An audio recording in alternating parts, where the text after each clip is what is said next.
Every man has two lives, and the second starts when he realizes he has just one. It's like a happy person wants 10,000 things. A sick person just wants one thing.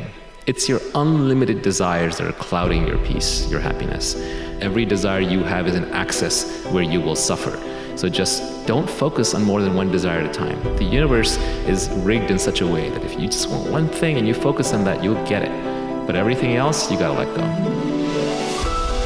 Life and ambition and the need to know what we're doing and to always have a clear delineated path and to always be 100% certain on what we're doing and why we're doing it is not true, and that's not necessary at all.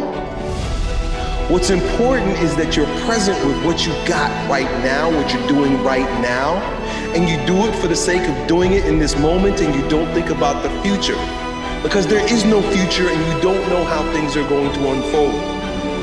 Ladies and gentlemen, go into action with your dream.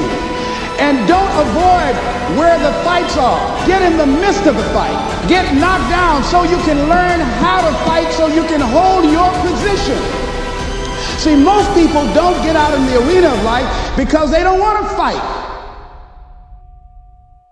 Most people don't get out there because they don't want to get knocked down. They don't want to be dropped to their knees. But see, you're going to be dropped whether you're on the field or whether or not you're sitting on the sideline.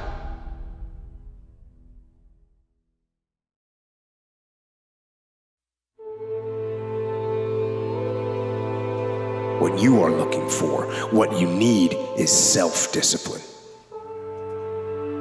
Self-discipline, as the very name implies, comes from the self, you. It comes when you make a decision to be disciplined. When you make a decision to be better. When you make a decision to do more and be more. It's like discipline yourself in one dimension. See what happens. Well, that's exciting.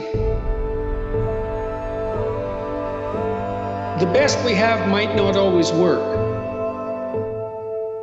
but it's still the best we have. And the fact that it might not work doesn't mean we should throw it away.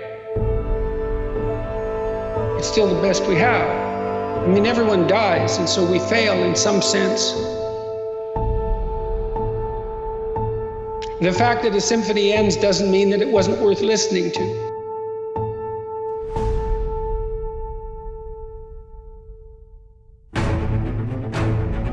No one's coming back to help me. So it starts with that person in that mirror. You have to realize you are on your own now. On earth, it's a very lonely journey. And it starts with the accountability mirror, looking at saying, hey, my dad who beat the hell out of me is not coming back. All these things are coming back. I have to face myself. And you have to own all those things that people may have done to you. Now it's yours. You gotta own it. It's yours now to fix the problems that people did to you. It makes no sense. It's not fair. I get it. But if you live in that woe is me mentality of guess what? My dad did this to me. My mom just did to me. People who bullied did this to me.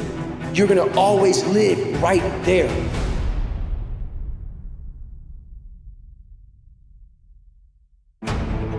Motivation is very ungrounded, right? It's all up here. Whoa, I feel good. But when it comes time to bring it into practice, you cannot rely on it. Motivation is just a feeling.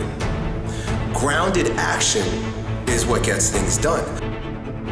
When you have built a habit, it's ingrained in your nervous system in such a way that the brain doesn't even have to consider whether or not it'll get done. It just gets done. Commit once. You don't need to commit more than once. You commit once to the thing that you're going to do, and then you do it every single day. It's not the grand visions, it's the tiny actions that move towards a worthy ideal.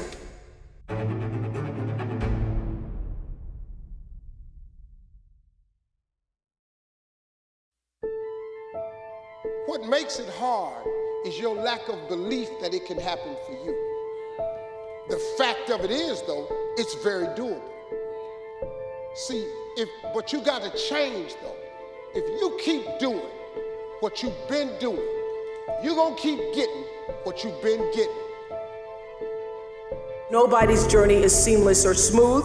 We all stumble, we all have setbacks. If things go wrong, you hit a dead end, as you will. It's just life's way of saying, time to change course. Every failure, every crisis, every difficult time, I say, what is this here to teach me?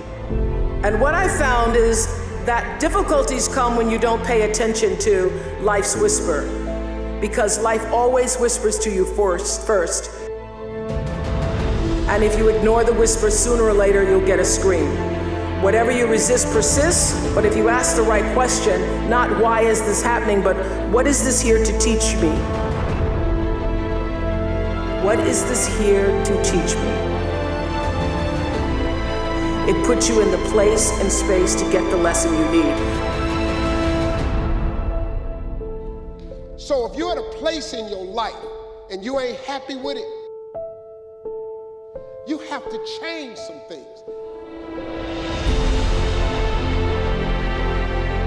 There is nothing that's ever good enough. The only thing that's enough is at the end of the day, the nth hour, the final hour, whatever you're going for, that your hand is raised victoriously. That's when you know it's enough. It will never go your way, guys, if you're saying today is good enough. If you never say good enough today, I promise you tomorrow will always be enough. Whenever good enough isn't enough, you can bet tomorrow you'll have enough. The way it is for you is blood, sweat, and tears today to create a foundation of strength for tomorrow.